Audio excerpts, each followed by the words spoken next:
Coleman and Company, a man who mixes music and memories on Winnipeg's airwaves. A woman who loves to advertise her love of advertising. And John Youngberg jumps the chance to pilot a World War II fighter plane. I thought I was going to stay in the plane. That's what I told you,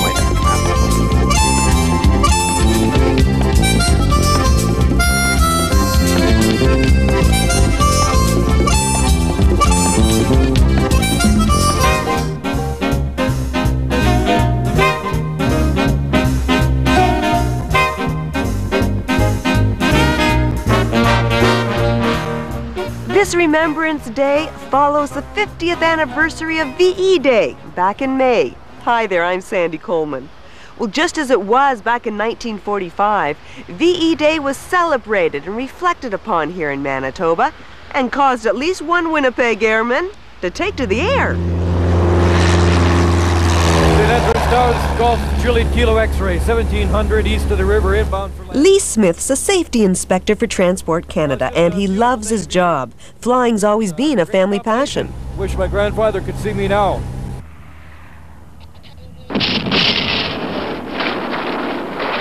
My grandfather was a soldier in World War I, and he was in the trenches watching the air battles take place. With the money that he got when he left the Army, he took flying lessons and became a pilot and started a company and was among the first barnstormers to go through southwestern Ontario. With that early influence, Lee took to the air at an early age. Today, after hundreds of hours of airtime on the job, Lee likes nothing better than flying radio control models when he's grounded. Well, almost nothing. You see, Granddad passed on another passion. You can't keep Lee Smith out of the air or off the air. Here is Victor Echo 4, Alpha November Charlie. That's Victor. My grandfather and my granduncle made the first international amateur radio contact in Canadian radio history. And my granduncle was one of the first in Canada to play music on the radio, actually in North America. So your love of radio is inherited? I think I'm genetically encoded for that sort of thing, yes. It's been with the family for 3 generations, and not very many people in the country in radio can say that. Lee's broadcasting career began at 17 as a radio engineer in southern Ontario. He eventually moved to on-air announcing. In Vancouver as a DJ, he combined his love of the airwaves by being a part-time flight instructor. As that career took off, radio took a back seat, until 3 years ago, when he crossed signals with a ham from England. He made the suggestion that he was going to set up his ham radio station as a special event station, and that special event was going to be the 50th anniversary of VE Day, and I thought, perfect. Good morning, everyone, from wonderful Victory Radio. Victory of our nation, VN. So for 4 days last May, with help from Winnipeg's finest vintage radio personalities, with equipment rented out of his own pocket and surrounded by a curtain of bed sheets, modular extensions. Lee signed on with 35 watts of CKVN radio from the top of Winnipeg's Deer Lodge Centre, and signed up as the first person in Canada to operate a short-run special events radio station. You were saying that when you entered the RCAF, you were flying out of rivers. What did you do? Wireless. Wireless. Now you're hairless. And all that. That's it. We're going to get back to some music right now, I think. We'll meet again. Don't know where. Don't know when. It was really important for me to do it because I felt that I wanted to do something to commemorate VE Day and to be able to do something to help out people remember the better parts of the end of the war. It's a very emotional time, and so I thought, hey, a great thing, we'll play all of the best of the music, we'll interview veterans and civilians about their experiences and get the contributions that both sides made, and then away we go. What option have you got? He put me through it. In about 2 or 3 minutes, we'll be doing that interview with Albert Cook. And in the meantime, let's listen to Vera Lynn and a medley of some of the old favorite songs. Everybody's favorite. Of course. There'll be bluebirds over the Lee did didn't have to twist the arms of the DJs who helped relive the memories and music of that era. They volunteered every hour of their time and talent. In his entire life, we had one gentleman come up here in the hospital, and he said, my wife and I had the radio on all night. We sat there and listened to it and kept saying, why don't they play music like this anymore? He was really taken by it, and he thinks we should keep on going without getting paid. Well, one thing that this does is the people who are growing up today, the younger people of today, you know, we say on Remembrance Day, lest we forget. Well, this is something that we can do on VE Day to try to get across them what it was all about, playing these features, listening to people who served during the war, what they went through, and recreating the whole atmosphere and feeling of 1945 VE Day, but what happened and what led up to it, and why we have the freedoms we have today. And it's lest we forget, basically. Bet your good side. What did you get out of it? I got a charge out of it, is what I got out of it.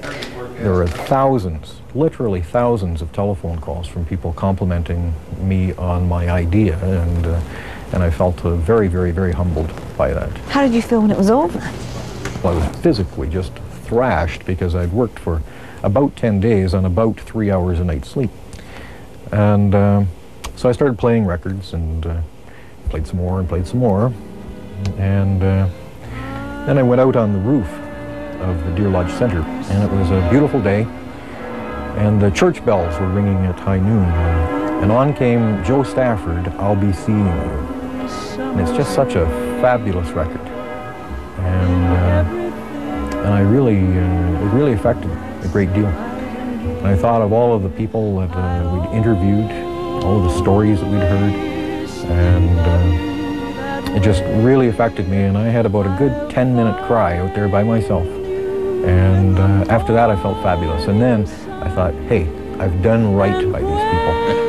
We've got so many memories to share with you, along with all of the gang that gathers here every day. We're going 24 hours a day with all the old broadcasters from Winnipeg and District. So tune in to 101.1 What I'll be and get your friends to do the same thing, because I'm sure they'll find a moment. Well, Lee's going to be tuning up all those dulcet tones once again, and you can listen in Winnipeg, 101.1 FM for the next 2 weeks, all in honor of Aviation Month. Speaking of which, coming up next, John Youngberg. Murray and I from Operation Firefly are going to be heading off to the Wild Blue Yonder to take on the bad guys. Next! Tally-ho! CKVN 101.1 FM, bringing you 50 years of memories. Veteran broadcasters are honoring veterans of the Second World War. The CRTC granted them a special short-term license to commemorate the 50th anniversary of VE Day. The man behind CKVN says a phone call he received after going on air exemplifies why they're doing this. There was a song playing in the background that he said, I haven't heard that in 30 years. That makes me think of my girlfriend. And frankly, he started crying on the telephone. I was really moved by that. And it's nostalgia, it's remembering. And I was around, I was in the war, a serviceman in the Air Force, and went into radio in '46 and played all this kind of music for years and years. So it's just to get together with the guys again, too. It's gratifying to see that they're listening, that they appreciate something like that, and that radio is avoiding its market for this kind of music and this whole feeling that isn't being fulfilled right now. But it's just fun doing it, and like I say, it's lest we forget. CKVN's makeshift studio is located here, right behind these curtains, on the top floor of the Deer Lodge Center, a place many veterans call home. 75-year-old Nick Harrison and his wife Olga listened as the music echoed through the halls. And now when I hear it, it takes me back many years. But this trip into the past will end this Sunday at midnight when CKVN goes off the air. In Winnipeg, Michelle Bailey, CKND News.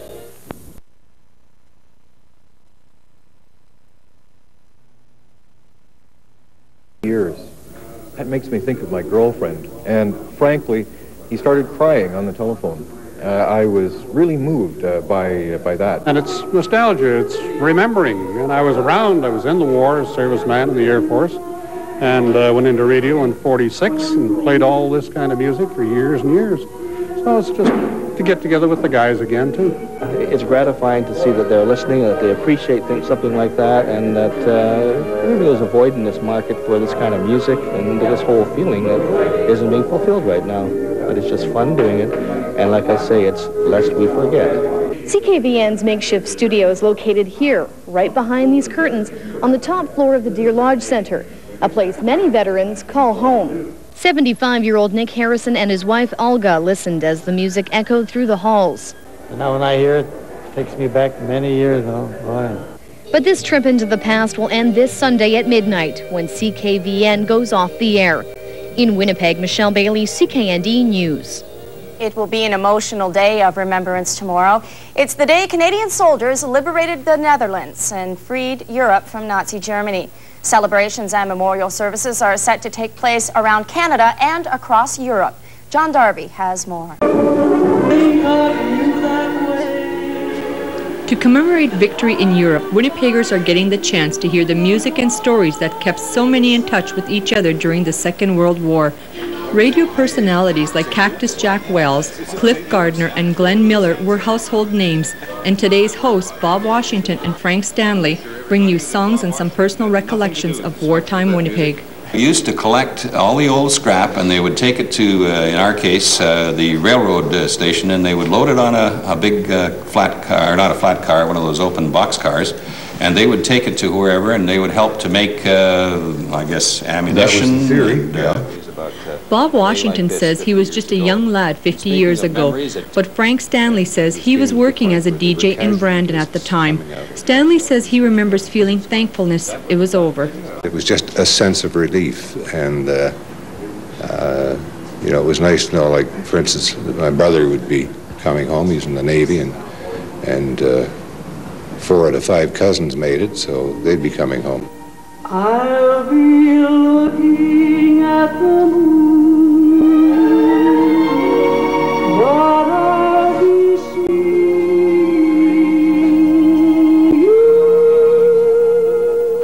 These special broadcasts of the 40s music and wartime memories will only be available on your FM dial at 101.1 until this Sunday. This will probably bring a tear to an eye or two along the way. It's a medley of Vera Lynn songs. Let's listen. This is the Army, Mr. Green.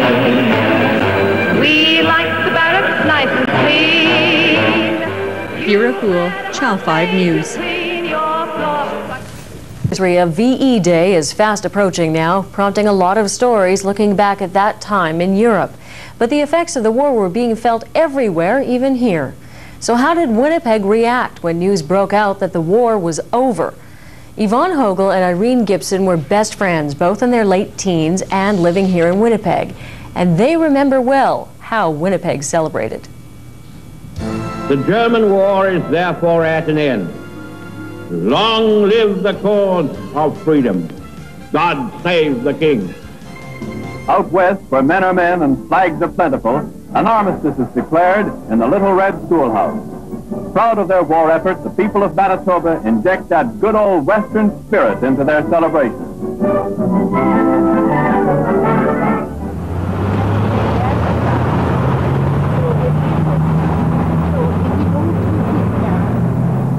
We all went to go into Eaton's and they wouldn't let us in. They said the store was closed, the war was over.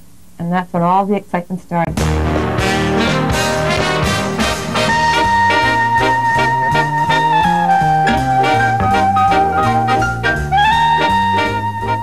I remember, like, we were just going wild at Winnipeg Electric in the office, and then Mr. Scott, who was a very true old Scot and a boss, he called us all and told us that we had to quieten down, that there was lots of us that were very happy about this, but there was some of us on the floor that had lost dear ones, and that we should have a minute's silence or something. And I can remember the whole floor just quietening down, and then he told us the office was closed and we could go, and we literally flew out of the place. When you got on Portage Avenue, everybody was yelling and shouting and singing and hugging and kissing. Really, you wouldn't do that today, but we did. We were doing that on right, Irene? Right. And it wasn't that cold because I walked up and down Portage Avenue with my bare feet. What? I got so tired walking up and down there with my high-heeled shoes on, I started walking with my bare feet. But it was cold. And there was lots of people walking with their bare feet up and down Portage Avenue that day. Brave. Someone said, come on up here, there's a truck, and we all got up this truck, and we were just roaring up and down. And it was packed. You couldn't move, you couldn't drive fast because the streets were just packed.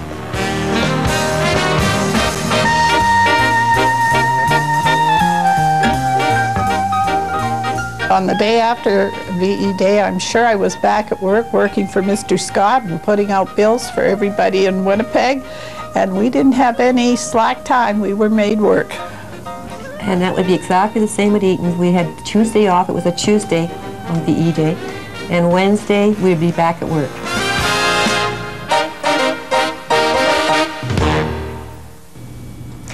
Unlike now, there were no TV sets broadcasting every stage of the war, or for that matter, its final days. That job was left to radio.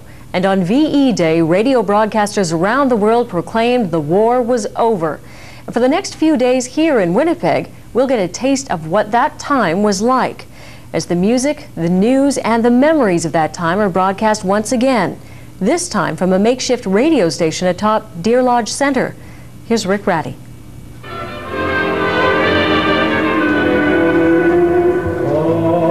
It doesn't exactly look like a typical radio station, but sure enough, once you walk inside these curtains, a radio station it is. And what this makeshift station wants to do is take you back.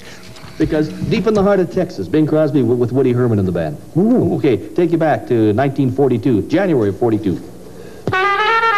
The station is the brainchild of Lee Smith, a former broadcaster. He wants people to relive the music, the memories, and the news reports leading up to VE Day. And German army resistance on the Western Front was beginning to crumble.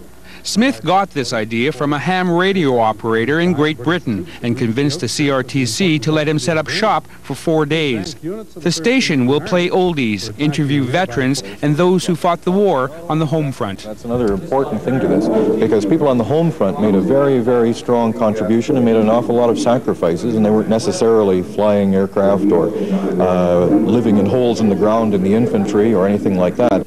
As for DJs, several of Winnipeg's best veteran radio hosts will sit bantering across this desk, recalling old memories of their own and just having fun. You were saying that when you entered the RCAF, you were flying out of rivers. What did you do? Wireless. Wireless. Now you're hairless. And all that. That's it. The laughter and music has caught the hearts of many of the veterans who live in this building. We had one gentleman come up here in the hospital, and he said, my wife and I had the radio on all night. We sat there and listened to it and kept saying, why don't they play music like this anymore? He was really taken by it, and he thinks we should keep on going. And the station will keep on going until midnight on VE Day at least, bringing back the past with music. Bring back some memories for you. This is Guy Lombardo and his Royal Canadians. Shades of Vera Lynn. We'll meet again. Don't know where, don't know when.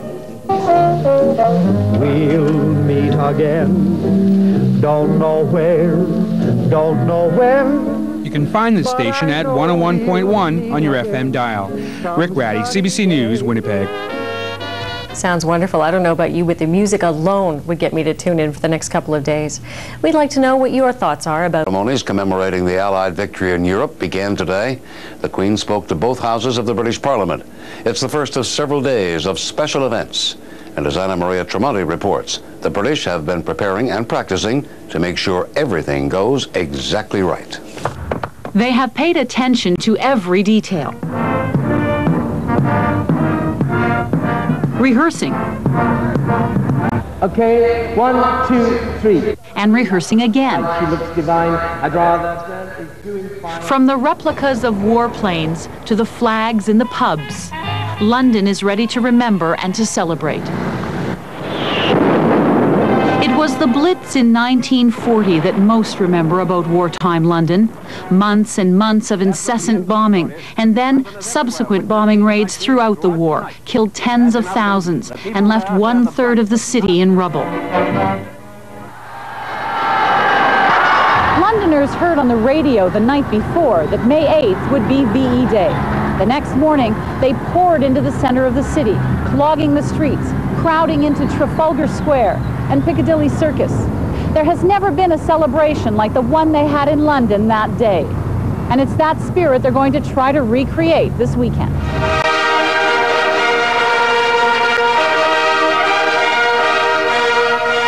The official ceremonies commemorating 50 years of peace began today. Queen Elizabeth asked the nation to show its gratitude to the men and women who sacrificed so much.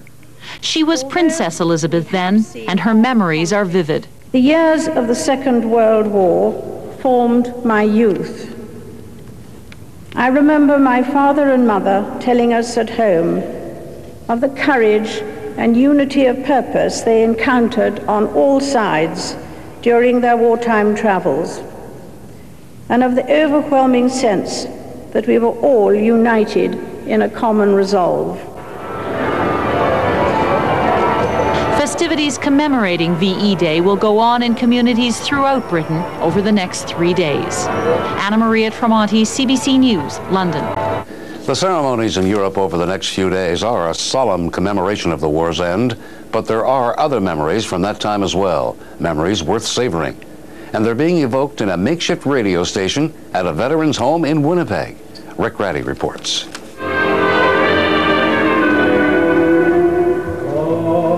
It doesn't exactly look like a typical radio station, but sure enough, once you walk inside these curtains, a radio station it is. And what this makeshift station wants to do is take you back. Take you back to 1942, January of 42.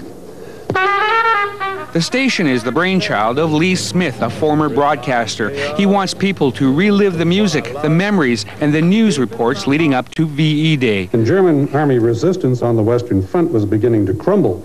Smith got this idea from a ham radio operator in Great Britain and convinced the CRTC to let him set up shop for 4 days. The station will play oldies, interview veterans, and those who fought the war on the home front. That's another important thing to this, because people on the home front made a very, very strong contribution and made an awful lot of sacrifices. As for DJs, several of Winnipeg's best veteran radio hosts will sit bantering across this desk, recalling old memories of their own and just having fun. You were saying that when you entered the RCAF, you were flying out of rivers. What did you do? Wireless. Wireless. Now you're hairless. And all that. The station will keep on going until midnight on VE Day at least, bringing back the past with music. Bring back some memories for you. This is Guy Lombardo and his Royal Canadians. Shades of Vera Lynn. We'll meet again. Don't know where, don't know when.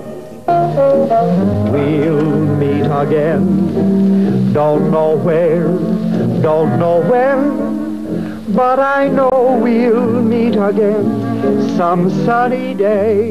Rick Ratty, CBC News, Winnipeg. Now, Glenn Miller's sound. And Glenn Miller, of course, gave us all kinds of those great hits during the war years. So here's another one that Fats Waller made famous. Glenn Miller recorded, called It Must Be Jelly, because jam don't shake like that. Those two guys have been invited into Winnipeg's homes for decades now. They're two of the city's most well-known radio personalities. And now they're coming out of retirement to commemorate VE Day, doing what they do best. They're reliving the golden age of radio. And they'll be playing music and programs from the war years over the next 4 days. Cliff Gardner is the face behind the voice. He is the station's morning man, and he joins us from his temporary studio in Winnipeg. Cliff, welcome. Thank you, Suhanna, and good day to you and all across Canada. What am I hearing behind you? Well, that's part of the morning show. My sidekick, we're all doing two-man teams here. My sidekick in the morning from 6 to 9 is Cactus Jack Wells. Believe it or not, Jack is still going strong. One of his first jobs at radio 50 years ago was a morning man. And Jack is 84, is that right? That's right. Wow. We celebrate his birthday next Saturday. Cliff, this can only be an idea that came from the heart. What is the story behind the concept of this 4-day radio station? Well, as a matter of fact, I just found out all the details before you called for us. Lee Smith was talking to a friend. Lee Smith is a former broadcaster. He worked on the West Coast. He worked in Ontario in radio, commercial radio, that is. He was a ham operator. He's a pilot. He's involved. This guy gets around to everybody.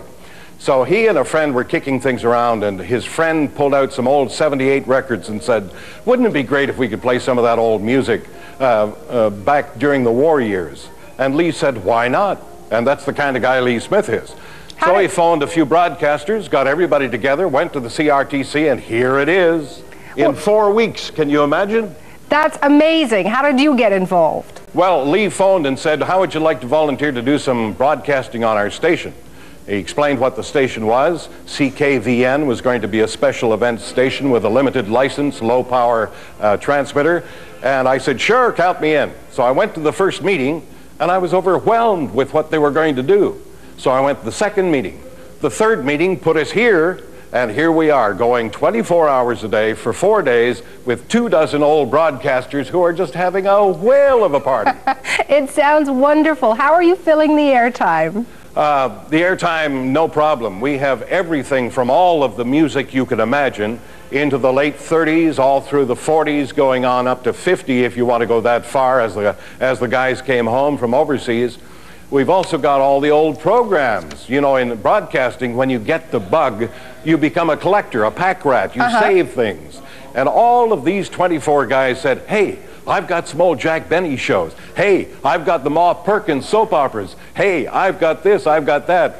Stewie McPherson, the great voice of Great Britain during the war, this is his home. So we've got Stewie McPherson stuff. We've got Edward R. Murrow stuff. We've got things by Matthew Holton from a BBC studio somewhere in London. And all of these things just developed by this gang of wonderful people. What is the emotion behind putting this station together? Everything from smiles to tears. Like me right now, I'm choking up. Jack right now is trying to explain some of the things about Stuart McPherson and his memorial in the 2 great London newspapers that we were reading for the audience today. Yes. And you think about those things, and there's a little tenderness in the throat. Does your heart swell with pride, Cliff? Oh, yes. Is there a moment that stands out for you? I'm wondering if there's a funny moment the first time you went on the air, or if there's a moment that brought tears to your eyes since you've been on the air in Winnipeg. Well, the fun is that while Jack and I have been in broadcasting for over 50 years, we never worked together. We knew each other, but we were always at opposite stations. So here, 50 years later, we're together on the morning show. To see all of these guys that you worked with in your teens in radio come back with gray hair and beards and mustaches and memories galore, it's you can't get things done at a meeting. Everybody talked at the same time. There was so much to say, so much to do, so many things to include. And since we went on the air yesterday, the phone has rung off the hook. Lee Smith's house has been so busy taking messages. Make sure you mention this event for VE Day. Tell them what time the parade is from this location, where the Air Force, the Army, the Navy are all gathering. It goes on, and the people of Winnipeg have just about adopted us. I want to end, Cliff, with a story that a veteran has shared with you. Is there something that you can share with me that has made this program and this concept really come to life for you? Yes. 2 veterans from the Tank Corps in 2 different tanks, 100 yards apart. Both tanks hit with shells, machine gun fire. Both fellows injured in exactly the same way, one on the right leg, one on the left leg. They're back together as friends, and they're one of our interviews on our broadcast radio. Those moments and this whole building full of veterans, that swells. I'm sure Winnipeg is very proud of you, and I thank you for your time. I wish you the best and the most fun over the next few days. Thank you, Sue. And Cliff Gardner, Cactus Jack, obviously doing this because they care so much. Oh yeah, it's going to be a powerful 4 days of broadcasting. Absolutely. The music and the interviews and of course the remembrances as well. And on the CBC, VE Day commemoration continues live from Europe from today through Monday, and we'll be right back.